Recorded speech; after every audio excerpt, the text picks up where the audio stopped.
Bismillahirrahmanirrahim. Assalamualaikum dan salam sejahtera. Selamat datang ke laman Herba Heartku. Sedikit kita bertemu dan hari ini Kak Shima nak kongsikan dengan anda mengenai pokok lada hitam. Nampak ya pokok lada hitam belakang saya ni? Buahnya lebat, memang tidak pernah putus berbuah. Anda boleh tanam dalam pasu atau atas tanah dan saya akan kongsikan dengan anda macam mana nak menanamnya melalui keratan dan juga buah-buah yang muda ni bagaimana kita nak gunakan dalam masakan. Ini mula diperkenalkan di negara kita dalam tahun 19,000 ya. Mula ditanam secara besar-besaran di negeri Sarawak dan sekarang Sarawak merupakan pengeluar lada hitam yang terbesar di negara kita lah. Okey, lada hitam ni memang orang kata spice ya, rempah yang mesti ada di rumah kita. Memang kita selalu gunakan dalam masakan. Dan kalau masa saya bersalin dulu, lada hitam tumbuk dengan ikan bilis, dengan halia ke, memang itulah makanan saya selama 45 hari. Memang sedap ya lada hitam ya. Dan dia digunakan dalam sos dan dalam masakan kita yang biasa kita, hari-hari lah. Okey, pokok lada hitam ni, saya beli anak dia di nursery ya, kira 5 atau 6 tahun dulu. Dan saya tanam sebenarnya di dalam pasu. Pasu ya. Ini batang dia dah besar, dah lama saya tanam, dah lebih kurang 6 tahun. 6 atau 7 tahun. Pasu ni saya letak atas tanah. So dah tak ada boleh nak goyang dah pasu ni, memang dah mantap. Dan pokok lada hitam ni dia jenis memanjat. Menjala. Jadi anda kena letak sokong. Jadi saya pasang besi yang macam ni ya untuk buat sokong dia setinggi dalam 5 kaki, 4 segi. Dia warna hijau. Okey, bila kita petik, kita jemur, dia akan jadi warna hitam. Tu lada hitam. Kemudian bila lada hitam tu direndam selama 10 atau 11 hari, kalau dikilang lah. Kemudian dikeringkan, dibuang kulitnya, jadilah warna putih. Jadi itulah lada putih atau lada sulah. Sebab itu lada putih harganya lagi mahal daripada lada hitam kerana prosesnya lebih rumit ya.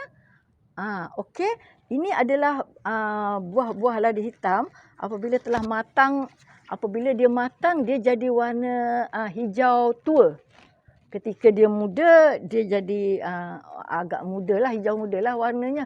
Bila dah tua jadi sekarang saya nak share dengan anda cara pembiakannya. Cara pembiakannya sama ada melalui biji benih yang telah masak, bila dia matang dia jadi warna merah, ataupun melalui keratan. Tapi lebih mudah melalui keratan kerana saya pernah tanam melalui biji benih lama sangat baru dia nak cambah ya. Jadi melalui keratan amat mudah sekali. Kalau dahan yang dikerat tu dah agak matang, dah tua, dalam setahun dia dah berbuah ya. Jadi saya nak tunjukkan anda caranya. Anda boleh kerat, cari bahagian yang dah agak matang. Okey. Bila anda kerat, pastikan ruas ni, dua-dua ruas ni ya, dua-dua ruas yang ada akan masuk dalam tanah. Kalau anda tanam setakat ini saja, mungkin ni tak hidup. Pokok ada pun tak hidup lah. Kalau dua ni, kalau yang ni mati, at least ada lagi yang ni ya. Saya tunjukkan.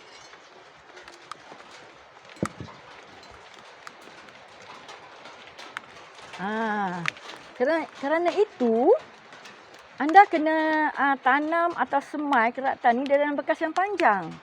Sebab kita nak dua ruas tu masuk dalam tanah ya.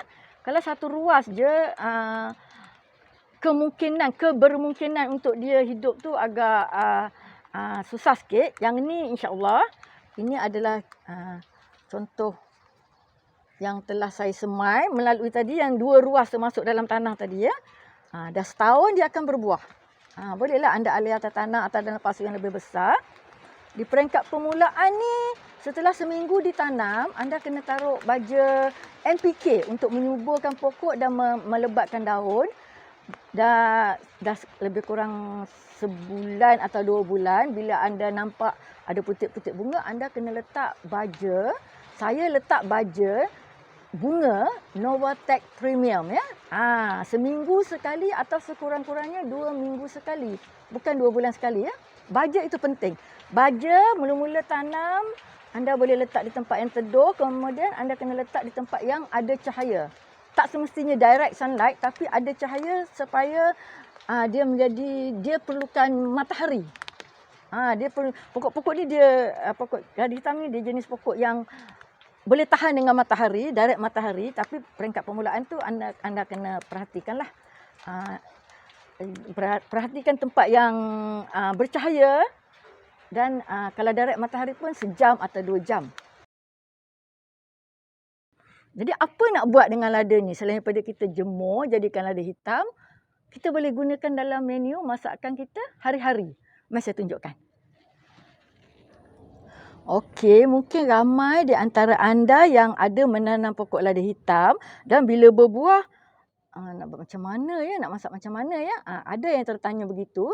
Selain daripada tumbuk dengan ikan bilis, anda boleh makan secara sambal mentah, anda boleh masak dalam masakan anda. Ni saya tunjukkan ya. Ini sayur campur. Okey.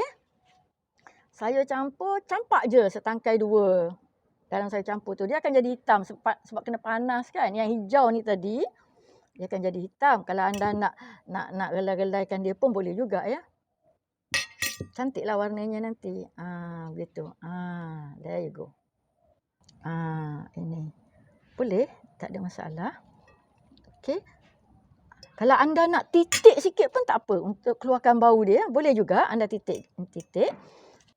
Bila ikan tu dah nak masak, saya buka tutup, saya tabur je. Cantik kan?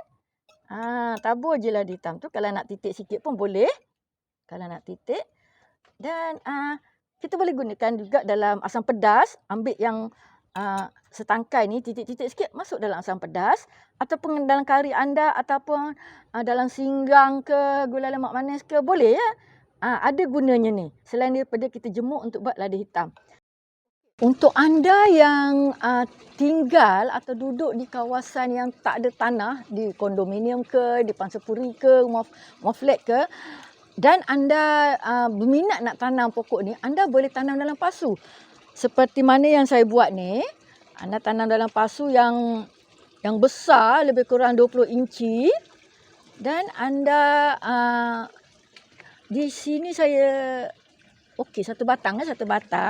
Dan anda letak sokong untuk dia menyokong sebab dia jenis memanjat ya, menjala. Sokong ni saya beli online. Jadi walaupun anda duduk di tempat yang tak ada tanam dalam pasu, dia masih memerlukan matahari. Sebab ini dia jenis pokok yang perlu matahari. Jadi anda letak di tempat yang ada cahaya, ada matahari. Anda letak baja untuk permulaan, baja NPK. Bila dah besar macam ni, bolehlah anda letak baja bunga. Lepas tahun dia akan berbunga, berbuah setahun atau 2 tahun. Dan sentiasa lembap ya, tanah biar sentiasa lembap. Perlukan cahaya matahari, perlukan air, perlukan baja. Okey, dan insya-Allah anda akan dapat pokok lada hitam yang mengeluarkan hasil yang baik. Itu saja perkongsian Kak Syimah pada hari ini. Dan jangan lupa like, share dan subscribe serta komen di laman Herbahatku supaya kita boleh sama-sama sharing ilmu yang ada ya. Okey, itu saja. Bye. Assalamualaikum.